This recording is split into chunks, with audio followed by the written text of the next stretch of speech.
Sim, a minha orientadora é a Jéssica e o meu artigo é sobre o século das luzes, sua herança na educação e no ensino da língua inglesa da atualidade. Então, o objetivo principal para o desenvolvimento desse artigo é tratar de um enfoque sobre a história da educação a partir do século XVIII, século das luzes ou período iluminista, e as suas principais repercussões no ensino da educação e especificamente no ensino da língua inglesa.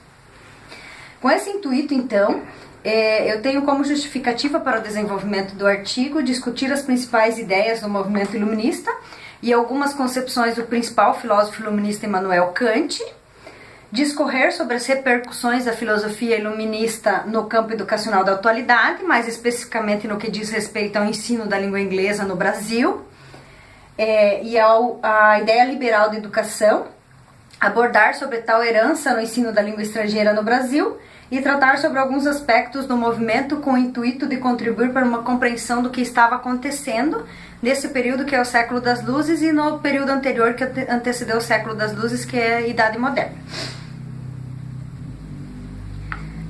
O período iluminista, então, ele ocorreu a partir do século XVIII e ele é considerado o auge da maturidade humana, onde a razão passa a ser o centro do conhecimento, que até então o centro do conhecimento era a religiosidade, que partia da Igreja Católica, e a espiritualidade. Então era Deus que detinha o poder através da Igreja Católica, e o ser humano era submisso a isso. Então ele não poderia ter ideias próprias, deveria obedecer o que a Igreja impunha naquele momento.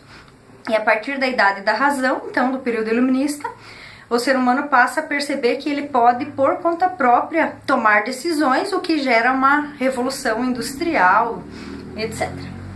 Então, o principal problema é analisar a história da educação no século XVIII, período conhecido como século das luzes ou iluminista, tendo em vista as principais ideias dessa corrente filosófica e suas repercussões na atualidade no contexto do ensino da língua inglesa. Então, na educação, há muito tempo discutem-se as diferentes etapas do desenvolvimento humano em relação à aprendizagem. Com esse estudo, pretende-se esclarecer mais uma dessas etapas do conhecimento, que é a Era da Razão. Fundamentação teórica. O iluminismo, então, ele é conhecido como a Idade da Razão, e ele aponta para que a mente humana seja o centro de todo o conhecimento e de toda a revolução. Então o iluminismo deixou sua herança na educação brasileira, pois essa corrente sustenta-se ao longo dos séculos com a ideia de que o ser humano tem autonomia para fazer suas próprias escolhas por meio da razão. Ele propõe o uso crítico da razão voltada para a libertação, possibilitando experiências de autonomia, e acredita no progresso por meio do uso contínuo da razão, partindo do contato com a experiência. Neste período, então, o homem deixa de acreditar 100% na religiosidade e passa a acreditar em seu poder, no seu conhecimento. Ele se coloca como centro do conhecimento, o seu desenvolvimento intelectual. O que não acontecia nos séculos anteriores, que é a Era Moderna, que vai do século XVI ao século XVIII. O poder estava nas mãos da Igreja e este era dado a partir de Deus. Então, nesse período, o homem começa a perceber que ele pode se reportar direto a Deus sem ter interferência da Igreja, nesse momento. Então, o período iluminista ele serviu de base para a organização política, econômica e social, teve influência tanto na educação como na formação cidadã, além do acesso ao ensino público e obrigatório no Brasil. Desta época também restaram heranças para a importância do ensino da língua estrangeira, mais especificamente em escolas públicas. Até o final do século XVII, foi que começaram a surgir as escolas públicas.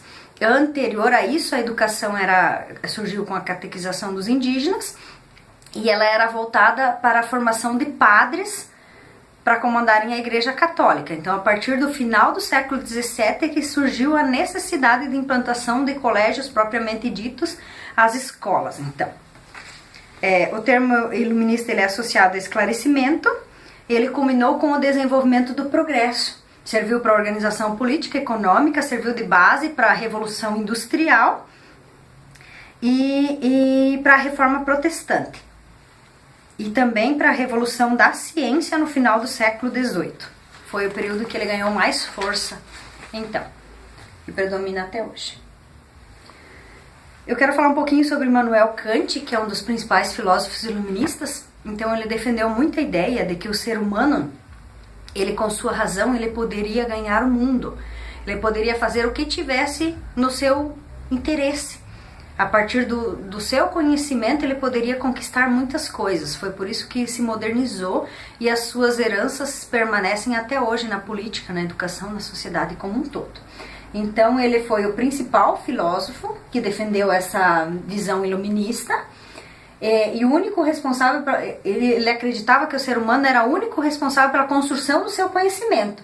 O homem retirava de si, de sua própria razão, o conhecimento. Então, se na Idade Moderna, com a concepção de cunho religioso, a graça divina salvaria o homem, a partir do século XVIII, com o ideal iluminista, somente sua razão poderia libertá-lo. O iluminismo, então, ele deixou sua herança também, sustentando-se ao longo dos séculos com a ideia de que o ser humano tem autonomia para fazer suas próprias escolhas por meio da razão, e é considerado o auge da maturidade racional e intelectual do homem. Então, acredita-se que, a partir do surgimento das escolas e professores de língua estrangeiras, o surgimento das escolas e professores de língua estrangeira se deu a partir da Revolução Industrial, quando a família real chegou no Brasil e estabeleceu vários pontos de comércio aqui no Brasil.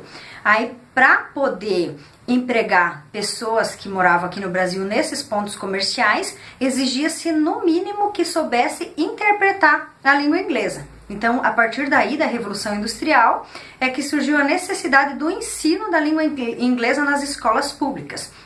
E ele se dá até hoje. Apesar de o Brasil ter despertado muito tarde para a importância da universalização no ensino da língua inglesa como língua franca e única língua mundial mais importante, ele foi implantado nas escolas públicas e tornou-se presente e necessário nas mais diversas áreas, tanto no negócio, na cultura, na ciência, quanto no universo profissional. Houve a desterritorialização de um idioma para o status de língua mais falada no mundo. Então, com esse artigo que fala sobre o período iluminista, que vai do século XVIII em diante, objetivou-se mostrar um pouco sobre o surgimento de uma nova concepção, uma nova maneira de ver a educação, com a valorização da razão humana, e primou-se por fomentar novas reflexões sobre a educação desse período, seu papel para a sociedade e como a educação se tornou revolucionária. Então, espera-se que com esse artigo os educadores sejam capazes de pensar numa ação de continuidade e nas mudanças inevitáveis que ocorrem na educação e na própria sociedade com o tempo, partindo da renovação da escola e da pedagogia de ensino. Então, o enfoque no período iluminista foi muito importante assim, no desenvolvimento do meu trabalho, e essa herança da era da razão, ela se mantém até hoje, porque o ser humano ele descobriu que ele é capaz de fazer tudo o que estiver dentro do entendimento dele, por isso que existe tanta revolução tecnológica, informática, entre outros. Para isso eu utilizei diversos referenciais bibliográficos com pesquisas em livros, pesquisas na internet e no Google Livros, que foi um grande auxiliar. Muito obrigada.